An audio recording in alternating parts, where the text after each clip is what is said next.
Black girl tells judge she's hungry. What happened next left the courtroom in shock. Nia Parker stood trembling in a courtroom, her 6-year-old daughter Maya clutching her beloved stuffed bunny beside her. The judge, known for his strict rulings, stared down at Nia, her offense laid bare, parking in a handicapped spot out of desperation to get her sick child medicine. When Maya innocently whispered, "Why is everyone so angry? I'm just hungry," the courtroom froze. What the judge did next shattered every expectation and left the entire room in tears. But before diving deeper into this heart-wrenching story, tell us where you're watching from in the comments. And if you love stories like this, don't forget to subscribe and hit the notification bell to stay updated. Nia Parker wasn't unfamiliar with struggle. At 32, she juggled 2 jobs, cleaning offices by day and working the register at a local diner by night, barely making ends meet. Life had dealt her a tough hand. After her ex-husband disappeared, leaving her with a stack of unpaid debts and a 2-year-old to raise, Nia had learned to navigate the world with grit and determination. Her daughter Maya, now 6, was her reason to keep going. Maya was bright and inquisitive, always clutching her favorite stuffed bunny, a comfort in the unpredictable world they lived in. But even the strongest resolve can waver. That morning, Nia had faced one challenge too many. Maya had woken up feverish, her flushed cheeks and labored breathing sending Nia into a panic. The neighborhood pharmacy, a short drive away, was her only option. Desperation pushed her to make a choice she now deeply regretted, parking in a handicapped spot, thinking only of how quickly she could get Maya's medicine. Now here she stood in a dimly lit courtroom under the unyielding gaze of Judge Callisto. The courtroom buzzed with low murmurs as the audience waited for proceedings to begin. The air felt heavy, weighed down by the somber atmosphere. The walls, lined with dark wood panels, seemed to trap the tension within, amplifying every hushed whisper and nervous cough. Nia gripped her worn faux leather purse with clammy hands, her knuckles pale against the cracked black material. She stole a glance at Maya, who sat quietly beside her on the hard wooden bench, her small hands clutching her beloved stuffed bunny. Maya's wide, curious eyes darted around the room, oblivious to the gravity of the situation. The fluorescent lights overhead flickered once, casting uneven shadows that only heightened Nia's unease. She felt the weight of every gaze in the room, strangers who didn't know her story but were quick to pass judgment. She wanted to disappear, to take Maya and run, but there was no escape now. She ran. At the head of the room sat Judge Callisto, an imposing figure with silver-streaked hair and a face carved from years of stern deliberations. His reputation preceded him, a man of strict principles, unwavering in his commitment to the law. For Callisto, justice was black and white, and excuses rarely swayed his decisions. He leaned forward, his sharp eyes scanning the file in front of him. The thick stack of papers contained a life reduced to a summary. Nia's name, her offense, and a fine she couldn't afford to pay. "Miss Nia Parker," Callisto began, his voice deep and resonant, cutting through the murmurs like a gavel striking wood. "You're here for parking in a handicapped spot without authorization. This fine is not just a penalty, it's a statement against negligence." The room fell silent, the judge's words hanging heavy in the air. Nia swallowed hard. Her throat felt dry, her pulse hammering in her ears. She took a deep breath, summoning courage she wasn't sure she had, and spoke. "Your Honor," she began, her voice trembling, "I know what I did was wrong, but it wasn't negligence. It was desperation. My daughter was sick, and I had no choice. Please, just listen." The audience exchanged whispers, a low hum of skepticism and disdain. Nia's cheeks burned, her desperation now on public display. Maya, sensing her mother's distress, tightened her grip on Nia's hand. Judge Callisto raised a hand, silencing the room with a single motion. His eyes remained fixed on Nia, unflinching, as he leaned back in his chair. Desperation does not excuse breaking the law, Miss Parker, he said coldly. The law exists to protect everyone, and exceptions only weaken its foundation. Before Nia could respond, another voice rang out from the back of the room. Your Honor, the man said, standing. Ethan Cross, a middle-aged attorney with a sharp suit and an even sharper tongue, strode forward. His smirk was one of practiced confidence. If we start excusing every violation with a sob story, we might as well toss the law out the window. Rules exist for a reason. The murmurs grew louder, many in the room nodding in agreement. Nia clenched her fists, the weight of their judgment pressing down on her like a physical force. She glanced at Maya, whose innocent eyes shone with confusion. Callisto rapped his gavel sharply.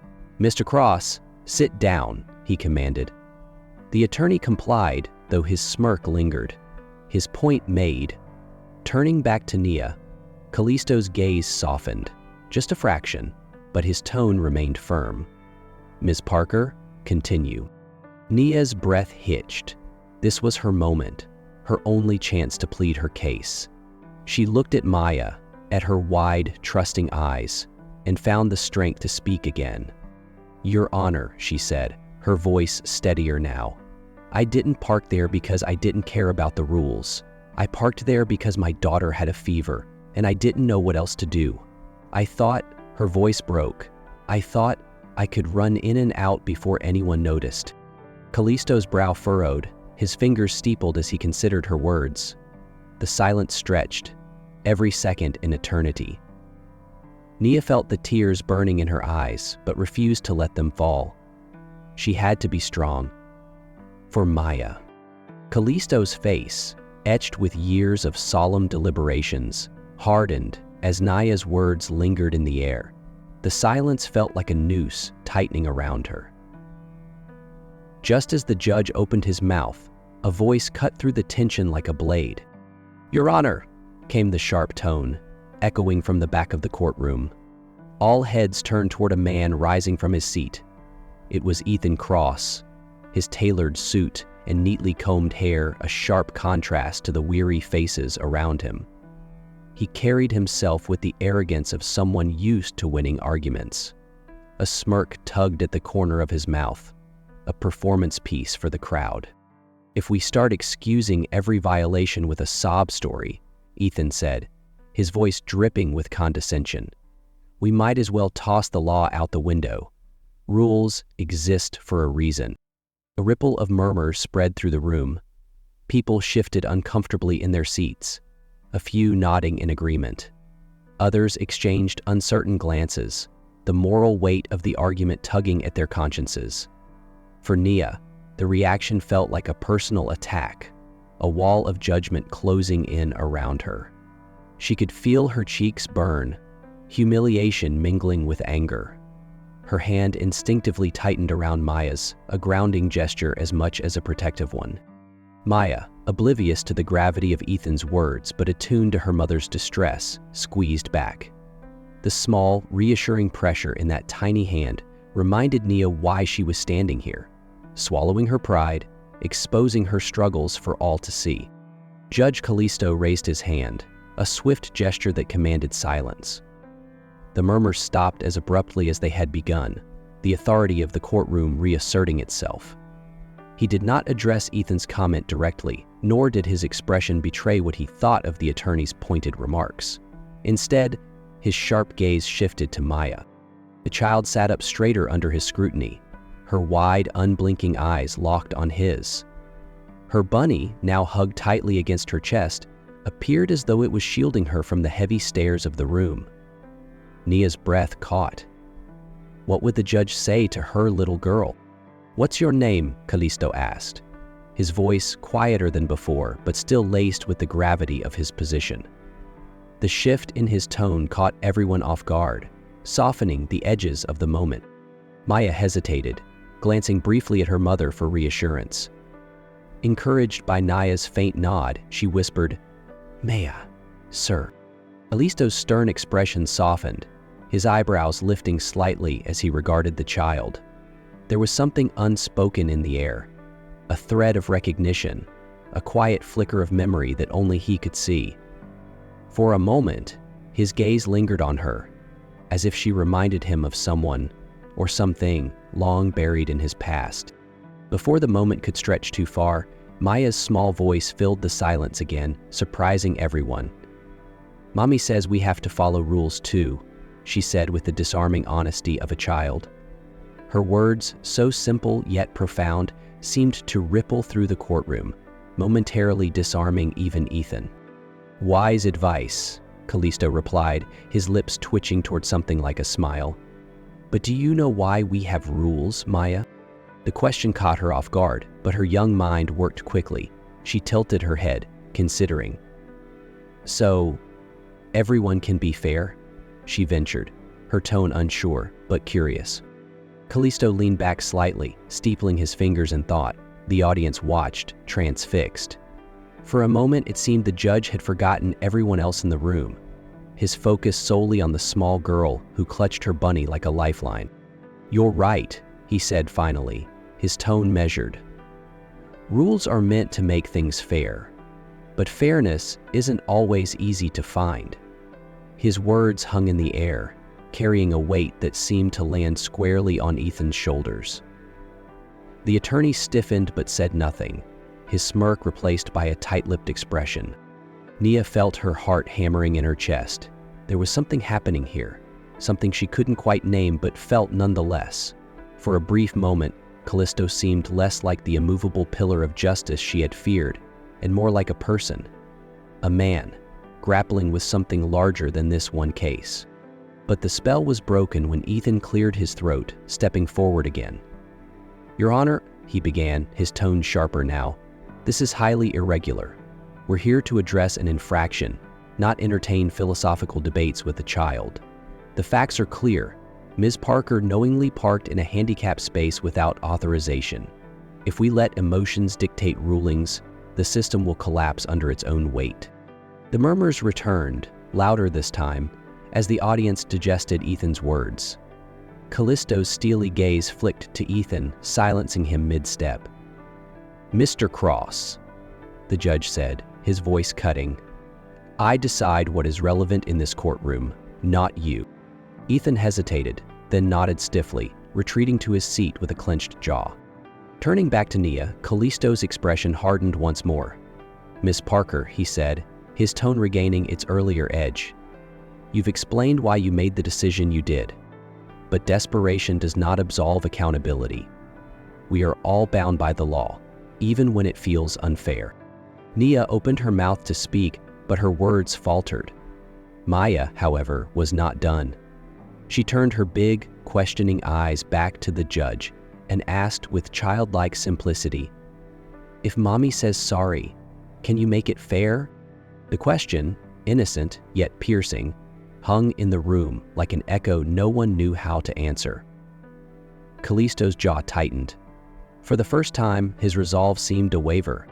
The silence that followed Maya's innocent question was deafening. Then, as if on cue, a sharp growl emanated from her stomach, loud enough to cut through the tension like a bell tolling in a church.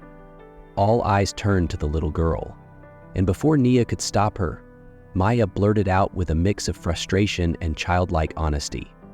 "Mommy promised me hamburgers, but we didn't eat anything today." A collective gasp rippled through the courtroom. The unexpected bluntness of her declaration sent a ripple of shock through the audience. It wasn't often that a child's voice interrupted the solemnity of the court, and even less so with such unvarnished truth. A few chuckles escaped from the back rows, but most of the murmurs were tinged with unease. From his seat, Ethan Cross chuckled openly, the sound dripping with condescension. "Charming," he muttered, loud enough for the people around him to hear.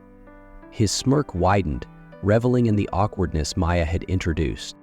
Nia felt the heat rise to her cheeks, embarrassment washing over her like a tidal wave.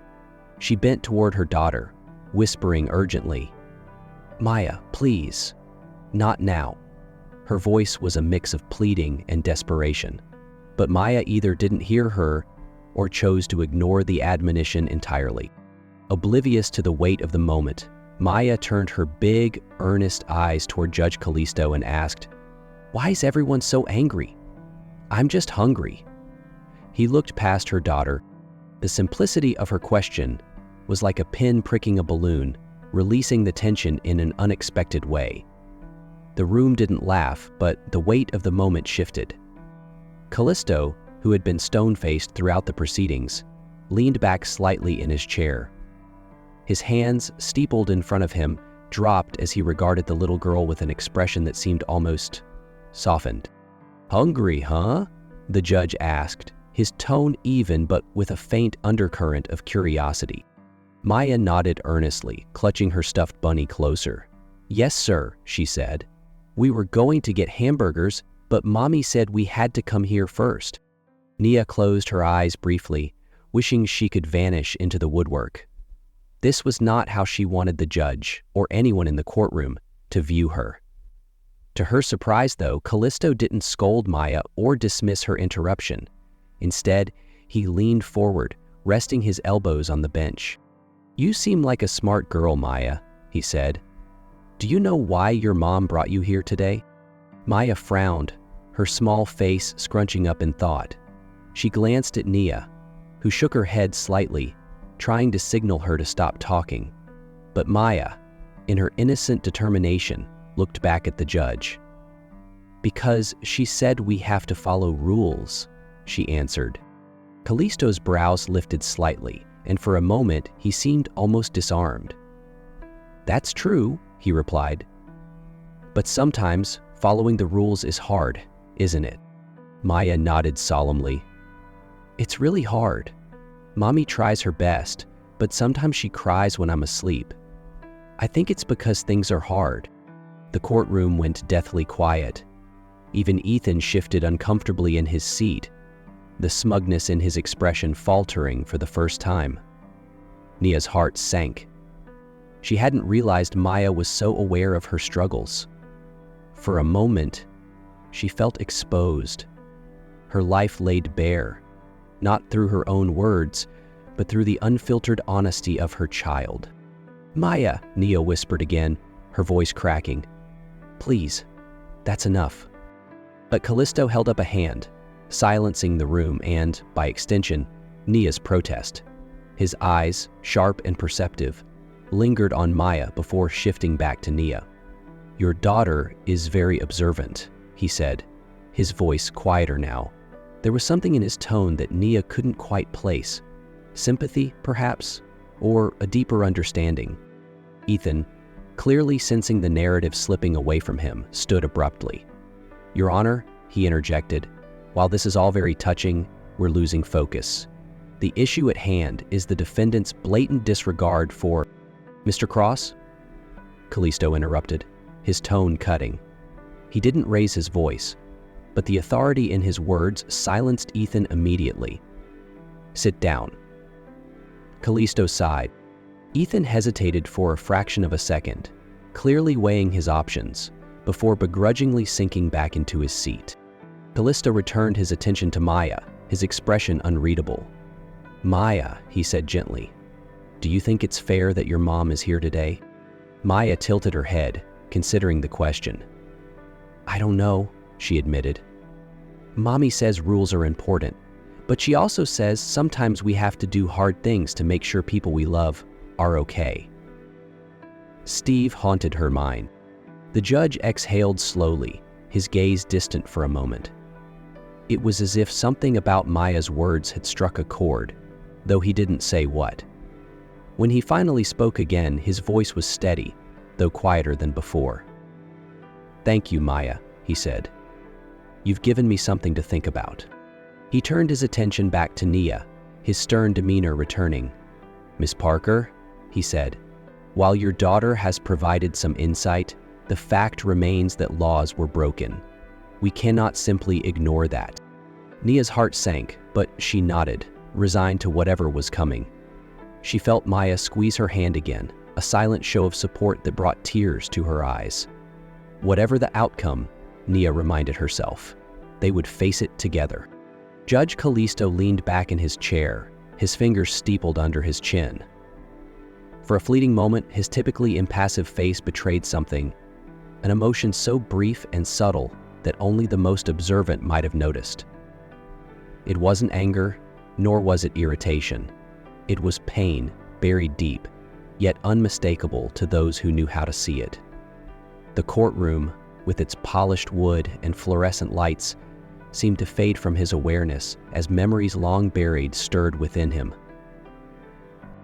He hadn't thought about those days in years. Decades had passed since he'd sat in a cold, dimly lit police station, a frightened boy of 8 clutching his knees, as an officer explained why his mother wouldn't be coming home that night. She had been arrested for stealing a loaf of bread and a small carton of milk. "For me," young Callisto had whispered to himself as the officer spoke. She had stolen because they were hungry, because they had nothing. That day he had learned 2 harsh truths: that the law was inflexible, and that sometimes doing what was right in your heart could still be wrong in the eyes of the world. His mother's tears, her apologies, and the weeks of humiliation that followed shaped him.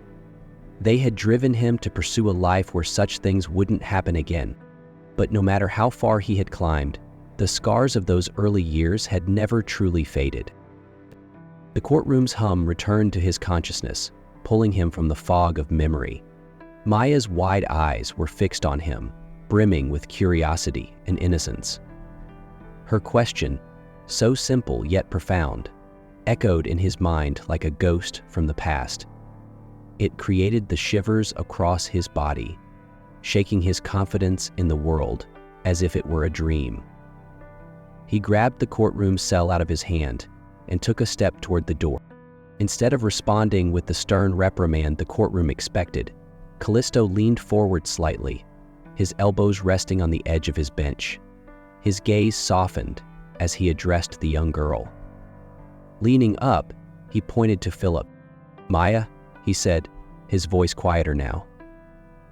"Do you know why we have rules in this room?" The question hung in the air, drawing the attention of everyone present. The audience, Ethan, even Naya. They all leaned in, just a little, surprised by the judge's unexpected tone. Maya tilted her head, thinking carefully. Finally, she answered, her voice hesitant but thoughtful. "To be fair," Callisto's lips twitched upward into a faint smile. "That's right," he said, nodding, "but fairness isn't always simple."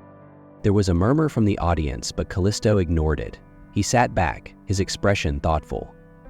"When I was a boy, Maya," he began, his voice low and deliberate, "I learned a lesson about rules.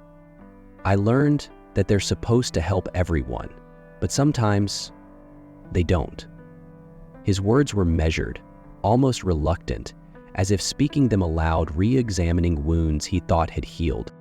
The room grew still.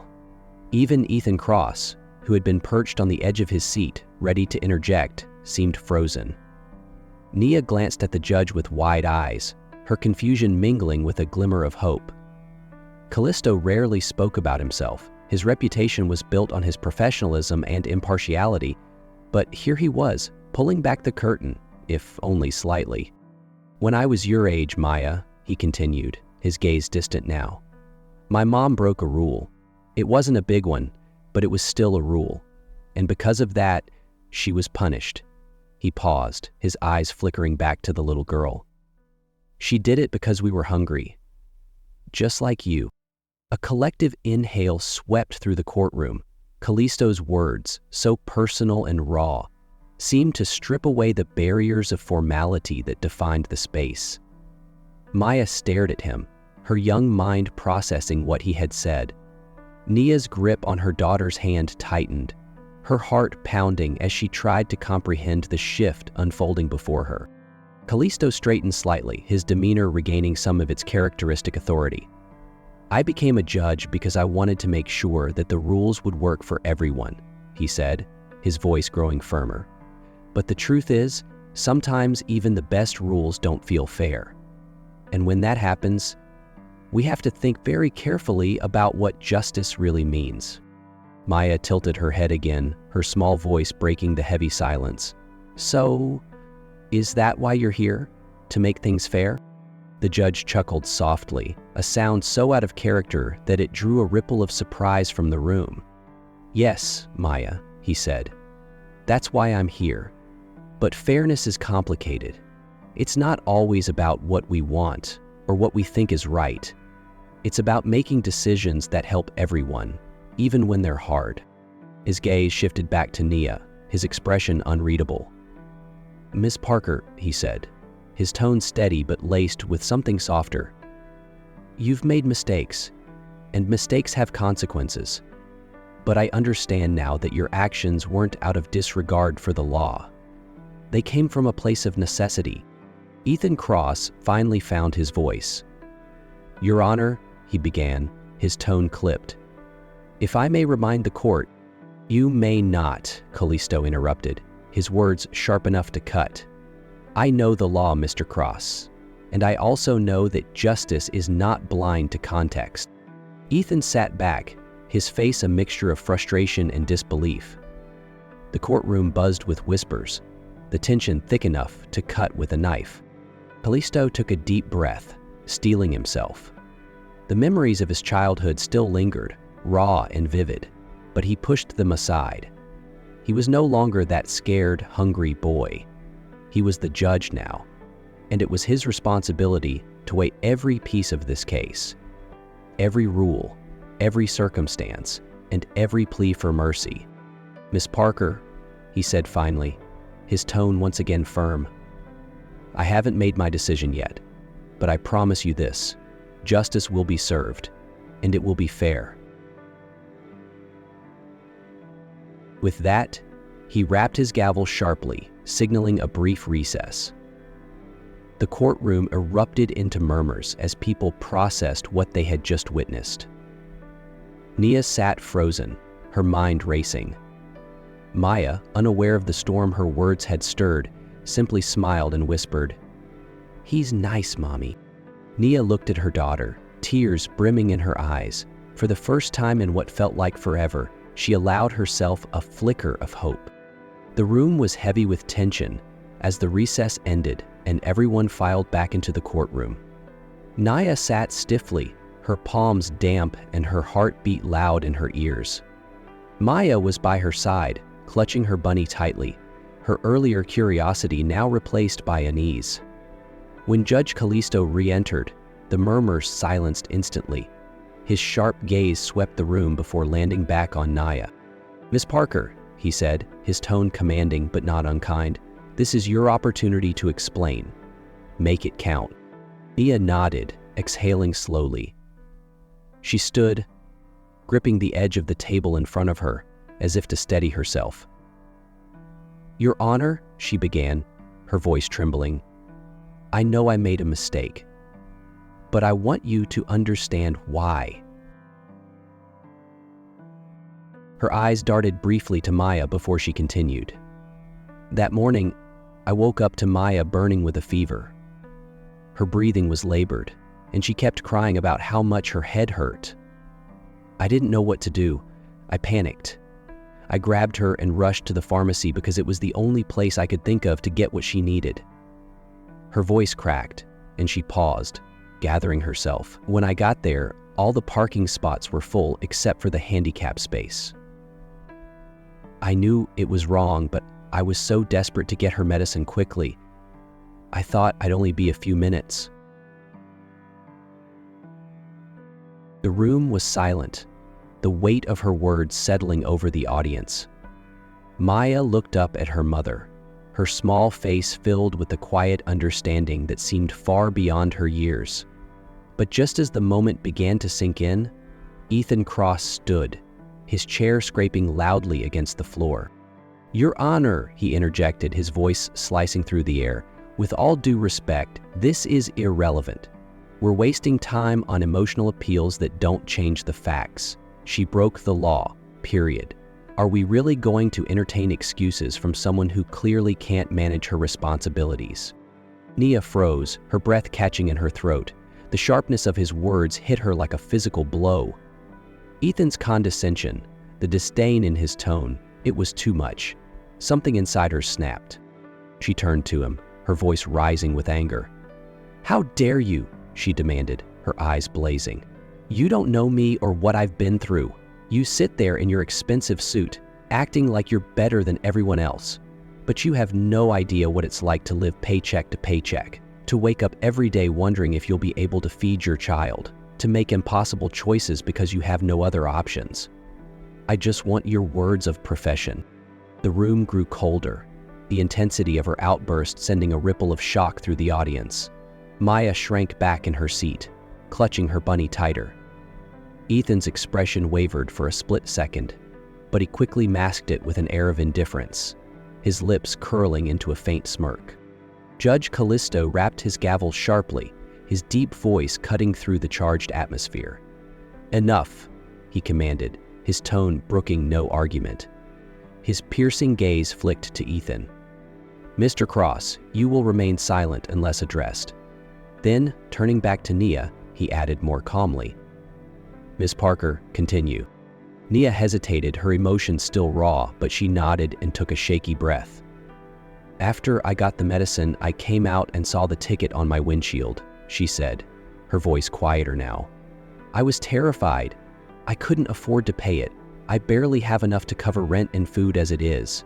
But it wasn't just about the money. It was the fear that no matter how hard I try, it's never enough.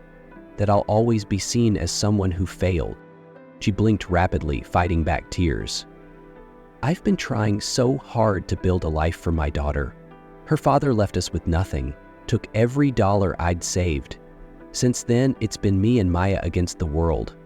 I work 2 jobs, but no matter how much I push myself, there's always something waiting to knock us down again. And that morning, I just couldn't handle one more thing going wrong." Her voice broke, and she lowered her head, wiping her eyes quickly. Maya reached out, placing her small hand on her mother's arm, a gesture of quiet support that did not go unnoticed. The audience was silent, many faces now reflecting a mix of sympathy and discomfort. Even Ethan appeared subdued, his earlier confidence tempered by the raw emotion in Nia's voice. Judge Callisto studied Nia intently, his steepled fingers resting against his lips. He seemed to be weighing not just her words, but her entire presence.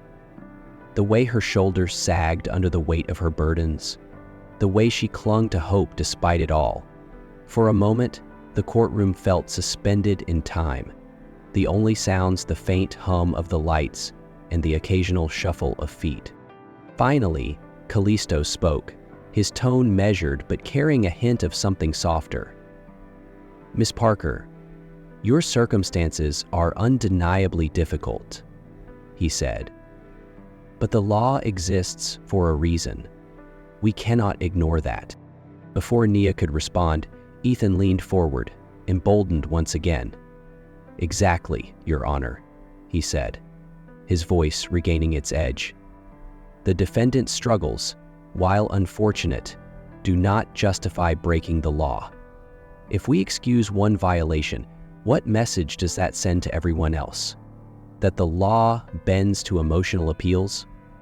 Callisto's eyes snapped to Ethan, his gaze like a blade. "Mr. Cross," he said, his voice low but firm, "justice is not blind to context. The law must be upheld, yes, but it must also serve the people it is meant to protect. If we lose sight of that, we lose sight of justice itself." Ethan fell silent, his jaw tightening as he realized he had overstepped. Turning back to Nia, Callisto's expression softened once more. "Ms. Parker," he said, "your story is not one of recklessness, but of resilience. This court will deliberate further before reaching a decision. For now, we are adjourned." As the gavel struck, Nia exhaled shakily, her legs weak with relief. She looked down at Maya, who gave her a small, reassuring smile. Despite the uncertainty that still loomed, Nia felt a glimmer of hope. A hope she hadn't felt in a very long time.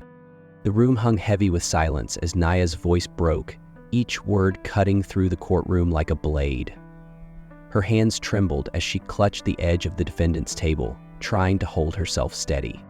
"I've been doing my best," she repeated, her voice raw with emotion.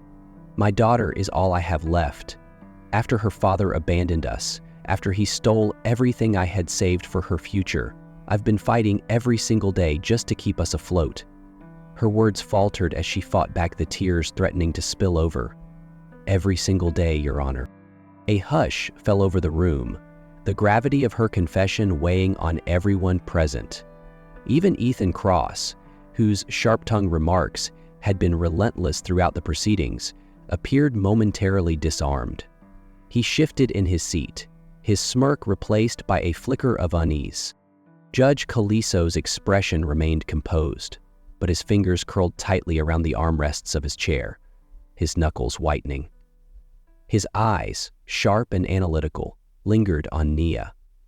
There was no doubt that her words had struck a nerve, yet his face betrayed nothing more than a deep internal calculation. The quiet was broken by the sound of a chair scraping against the floor. Heads turned as a woman in her 40s stood up from the audience, her presence commanding immediate attention. She was well-dressed but unpretentious, her auburn hair pulled into a practical bun, and her face bore the calm resolve of someone who had spent years navigating difficult situations. "Your Honor," the woman said, stepping forward slightly. Her voice was steady but tinged with urgency. "If I may, I'd like to speak." Virginia Reed. Calisto's gaze shifted to her, his brow furrowing in mild surprise. "Identify yourself," he said, his tone even but curious. "My name is Marianne Hayes," the woman replied, glancing briefly at Nia before continuing. "I'm a social worker with the county, and I've worked with Ms. Parker in the past. I can vouch for her character and her circumstances." Nia's eyes widened in recognition and disbelief. "Marianne?"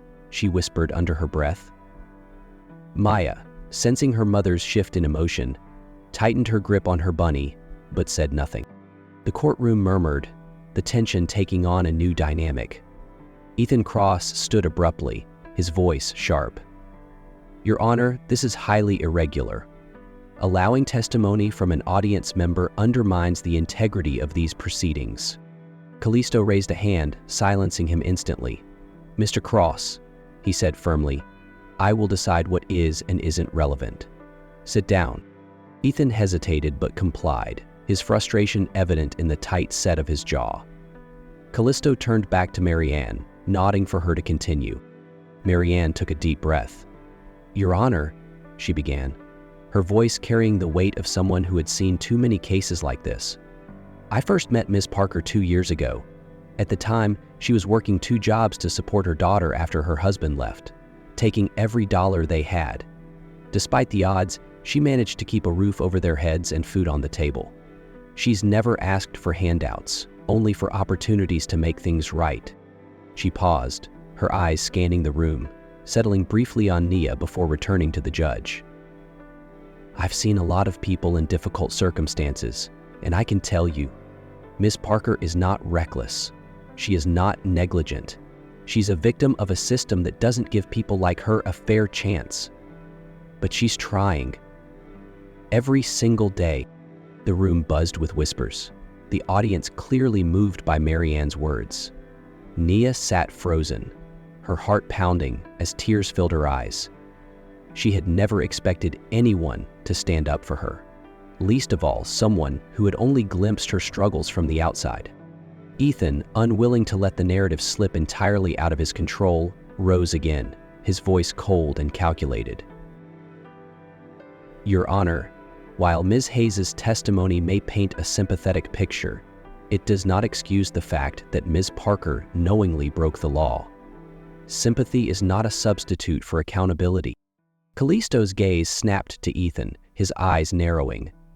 "Mr. Cross, you have made your point clear," he said, his tone carrying the weight of finality.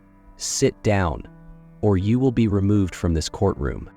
Ethan sat, visibly seething but unwilling to risk further reprimand. Calisto turned back to Marianne. "Thank you, Ms. Hayes," he said. "Your perspective is noted." His attention shifted to Nia, his expression unreadable.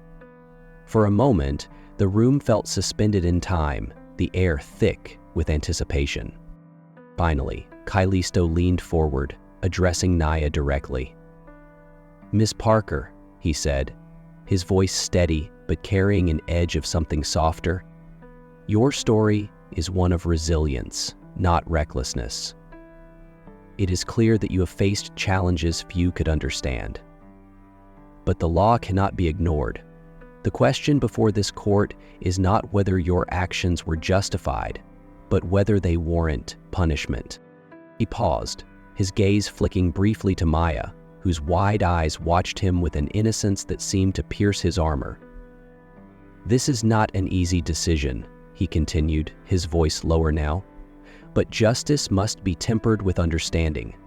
We will take another short recess while I deliberate." The gavel struck, the sound echoing through the room as Callisto stood and left the bench. The audience buzzed with murmurs once more, the weight of the proceedings hanging over them like a storm cloud. Nia sat back in her seat, her hands trembling. She looked at Marianne, who gave her a small, reassuring nod. For the first time in years, Nia felt the faintest flicker of hope, not just for herself, but for the possibility that her story might truly be heard. The courtroom was tense as everyone waited for Judge Callisto to return. Nia sat silently, her hands clasped tightly in her lap, her mind racing. Maya leaned against her side, her stuffed bunny clutched protectively to her chest. The faint murmur of voices filled the room, a quiet hum of speculation about what the judge's decision might be. When the door to Callisto's chambers finally opened, silence fell like a curtain. The judge strode purposefully to the bench, his face composed but resolute. He adjusted his robe as he took his seat, his gaze sweeping the room before landing on Ethan Cross, who stood immediately, prepared to press his case one last time. "Your Honor," Ethan began, his voice steady and sharp, "with all due respect, this court is tasked with upholding the law, not legislating from emotion. Sympathy doesn't erase a crime. If we bend the rules for Ms. Parker, what precedent does that set? Every violator will come forward with a sob story, and the integrity of our justice system will collapse under its own weight." Ethan's words hung in the air, eliciting scattered nods of agreement from some members of the audience. He folded his arms across his chest, his smirk returning as if confident his argument was irrefutable. But before the murmurs could grow louder, Judge Callisto raised a hand, his voice ringing out with unmistakable authority. "Mr. Cross," he said, his tone sharp enough to cut through steel, "do you believe justice is about punishing the weak, or about protecting them?" Ethan froze, the smirk slipping from his face as if struck by the weight of the question. For a moment, he looked as if he might respond, but no words came. The silence that followed was deafening, a stark contrast to the fire and confidence he had displayed moments earlier. Callisto rose slowly from his seat, his tall, imposing figure casting a shadow over the courtroom. His presence commanded absolute attention, and no one dared to look away. "Let me remind you, Mr. Cross," he continued, his voice measured but firm, "that justice is not a blunt instrument. It is a balance, a careful weighing of the law against the circumstances of each case. To suggest otherwise is to misunderstand the very purpose of this court." Ethan sat down, his face reddening slightly as he stared at his hands. Callisto turned his attention to Nia, his expression softening ever so slightly as he addressed her. Before he can go on a second time, "Miss Parker," he began, his tone less severe, "your story is indeed one of resilience, not recklessness. You acted out of desperation, not malice, and it is clear that your intent was not to disregard the law, but to protect your child. However," he added, his voice growing firmer, "the law cannot simply be ignored. Parking in a handicapped space without authorization denies access to those who truly need it, and it is a violation of the principles we are sworn to uphold." Nia's heart sank. She had known this was coming, yet hearing it still felt like a blow. Her hands tightened in her lap, her breath shallow. Maya, sensing her mother's distress, squeezed her arm gently, but said nothing. Callisto continued, his gaze steady. This court must decide not only what is fair in this specific case, but also what serves the greater good. It is not an easy decision, but justice is rarely simple. He paused, his eyes scanning the room before returning to Nia. I have taken into account your circumstances, your actions, and the testimony provided today, and I have come to a decision. The room was utterly silent, the tension palpable. Nia held her breath, bracing herself for the worst. Miss Parker, Callisto said, his voice firm but not unkind. This court will dismiss the fine for parking in a handicapped space, provided that you complete a community driving safety course within the next 30 days. Additionally, I will personally connect you with local resources that can provide assistance with childcare, employment training, and other needs. The collective gasp from the audience was almost audible. Ethan's eyes widened in disbelief, his mouth opening as if to object, but a single glance from Callisto silenced him. This is not a free pass, Callisto continued, his gaze never wavering from Nia. It is an opportunity, a chance for you to continue fighting for your future and for Maya's. Don't squander it. Tears welled in Nia's eyes, her breath catching in her throat. She nodded quickly, unable to find the words to express the gratitude surging through her. Maya, sensing her mother's relief, beamed and whispered, "Does this mean we can get hamburgers now?" The courtroom erupted in a mix of subdued chuckles and murmurs. Even Callisto's lips twitched upward in the faintest hint of a smile. He rapped his gavel once. This case is closed. As people began to shuffle out of the courtroom, Nia sat still for a moment, overwhelmed by the turn of events. Nia nodded, finally allowing a tear to slip down her cheek. She looked down at Maya, who was already tugging at her hand with excitement. For the first time in years, Nia felt the weight on her shoulders lighten, just enough to stand a little taller. The murmurs of the audience swirled through the courtroom as Judge Callisto's words settled over the room. Nia, still standing, felt her knees weaken, a rush of emotion threatening to overcome her. For a moment, she couldn't process what had just happened. The stern, unyielding man who had seemed an unmovable wall only an hour ago had chosen not only to forgive her mistake, but to extend a hand of support. Beside her, Maya beamed, her earlier nervousness replaced with a joy that was utterly contagious.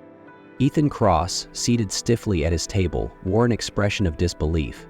His earlier confidence had vanished, replaced by a grimace that he barely managed to keep in check. It was clear he had not anticipated such a ruling. Callisto's deliberate rejection of his rigid arguments felt like a personal blow, though he kept his silence, unwilling to challenge the judge further. Callisto's gaze softened as he turned to Maya, his towering figure seemingly gentler in her presence. "Maya," he said, his tone uncharacteristically warm, "you reminded me of something important today. Justice must have a heart." The child's eyes lit up, and she nodded as if she understood completely. "Thank you, sir," she said, her small voice carrying a sincerity that melted away the courtroom's lingering tension. Nia's tears spilled over as she whispered, "Thank you, Your Honor. Truly." Callisto nodded curtly, reclaiming the formality of his position. "Miss Parker," he said, his voice firm again, "this is your chance to move forward. I trust you'll make the most of it." With a final rap of his gavel, he stood and exited the courtroom. The sound of his footsteps fading down the hall left a profound silence in his wake. Slowly, the room began to stir as people whispered to one another and gathered their things. As Nia bent down to gather her purse and Maya's stuffed bunny, Marianne Hayes approached with a smile. "Nia," she said, her voice warm and encouraging, "this is the fresh start you've been waiting for. Callisto wasn't exaggerating about connecting you to resources. I'll personally help you get in touch with the right programs." Nia looked up at Marianne, gratitude etched across her face. "Thank you," she said, her voice trembling. I didn't think anyone would stand up for me like that." Marianne placed a reassuring hand on her shoulder. "You've been standing up for yourself this whole time, Nia. I just gave the court a glimpse of what you've been fighting for." Maya tugged on Nia's arm, her wide eyes gleaming with anticipation. "Mommy," she whispered, "can we go get hamburgers now?" The simplicity of the question brought a laugh through Nia's tears. She knelt down to Maya's level, brushing a strand of hair out of her face. "Yes, baby," she said, her voice steady for the first time in what felt like days. "Let's go get hamburgers." Later that evening, Nia and Maya sat in a booth at their favorite burger joint, the smell of fresh fries filling the air. Maya, her bunny propped up beside her, giggled as she tried to take a bite of her oversized burger. Nia watched her daughter, her heart swelling with a mix of relief and hope. For the first time in years, she felt like they were no longer treading water, like they could finally begin to move forward. Her phone buzzed on the table, breaking her thoughts. It was a text from Marianne. "Let's schedule a meeting next week to discuss next steps. You're not alone in this." Nia stared at the message, her fingers trembling slightly. For so long, she had felt isolated, as though the weight of her struggles was hers alone to carry. But now, for the first time, she realized she wasn't alone. There were people willing to help, and there was a way forward. She typed a quick reply, "Thank you, I'll be ready." In his chambers, Judge Callisto sat alone, a cup of coffee growing cold on his desk. He stared at an old photograph propped against his lamp, a black and white image of a young boy holding the hand of a tired but smiling woman. His mother. He exhaled slowly, running a hand through his silver-streaked hair.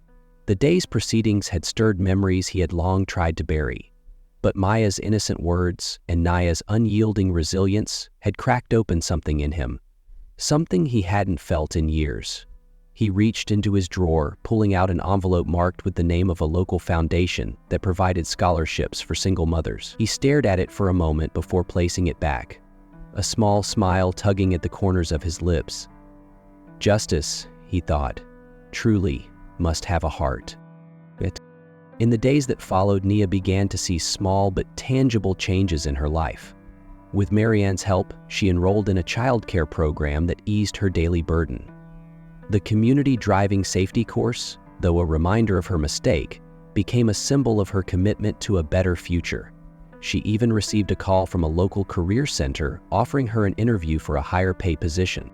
As Nia walked Maya to school one sunny morning, her daughter skipped ahead, her bunny tucked under one arm. "Mommy?" Maya called back, her voice bright. "Do you think we can get ice cream after school?" Nia laughed, her voice light and carefree. "We'll see," she said, her heart full. For the first time in a long time, Nia believed that things could get better. They weren't just surviving anymore, they were beginning to thrive. The late afternoon sun streamed through the courthouse windows as Nia stepped outside. The list of resources Judge Callisto had given her clutched tightly in her hand. The crisp air carried a promise of change, a quiet reminder that the day wasn't just ending. It was marking a new beginning. For the first time in what felt like forever, Nia's heart felt lighter. Hope, fragile but persistent, bloomed in her chest. Maya skipped beside her, her bunny swinging in rhythm with her little hops. Her face was bright with the uncomplicated joy of a child who had no idea how monumental the day had been. "Mommy," she chirped, her voice full of excitement. "Can we get hamburgers now?" Nia looked down at her daughter, her heart swelling with emotion. She laughed softly, brushing a tear from her cheek. "Yes, baby," she said, her voice steady. "Let's get those hamburgers." In his chambers, Judge Callisto leaned back in his chair, the weight of the day pressing heavily on him. His gaze drifted to the photograph on his desk, a black and white image of his late mother, her face weary, but her eyes fierce with determination. She had fought for him with every ounce of strength she had, even when the world seemed intent on keeping them down. Maya's words echoed in his mind. "Why is everyone so angry? I'm just hungry." He exhaled slowly, realizing how deeply those words had cut through the years of armor he'd built around himself. The courtroom, the law, the rigid rules he upheld, they were all meant to serve justice. But justice without compassion, he now understood, could become its own form of cruelty. For the first time in decades, Callisto allowed himself to feel vulnerable. It wasn't just the case that had shifted something in him. It was the quiet resilience of a mother doing everything in her power to protect her child. He thought of his mother's sacrifices, her struggles, and the lessons she had taught him. With a renewed sense of purpose, he resolved to ensure that the justice he delivered wasn't just about punishment, but about creating pathways for redemption and growth. That evening, Nia and Maya sat in their tiny apartment, the scent of freshly fried burgers filling the air. Maya giggled as she tried to fit a giant bite of her burger into her small mouth, and Nia couldn't help but laugh with her. The laughter felt strange at first, like rediscovering an old friend, but soon it came freely, filling the small room with warmth. Nia glanced at the list Callisto had given her, now resting on the table. The names of programs and phone numbers felt like lifelines, tangible evidence that someone believed in her.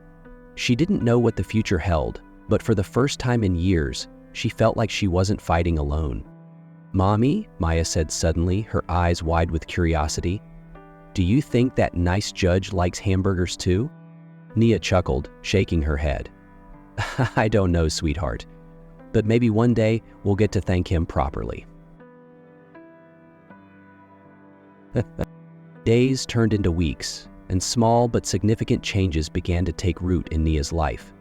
She attended the community driving safety course, not just to fulfill her obligation, but as a step toward reclaiming her confidence. Marianne Hayes kept her promise, helping Nia connect with childcare assistants in a job training program. Soon, Nia found herself interviewing for a position that offered better hours and pay, something she had once thought was out of reach.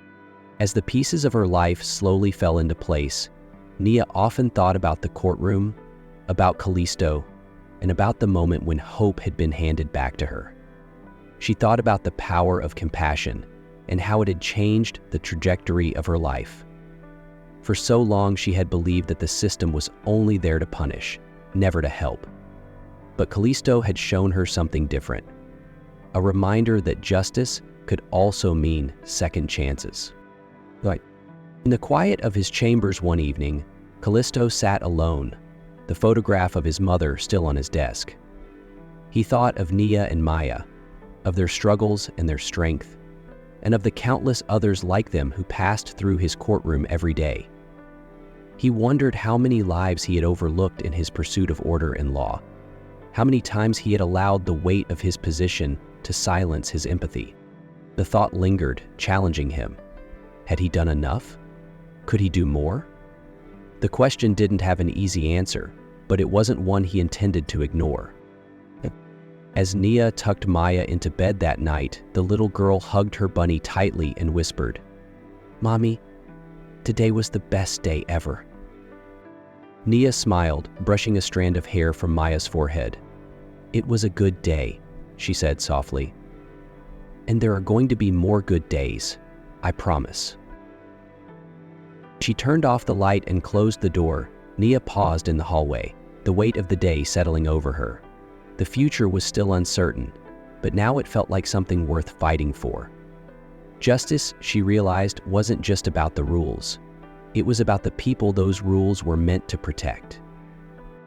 And perhaps, just perhaps, she thought, there was room in the world for second chances after all.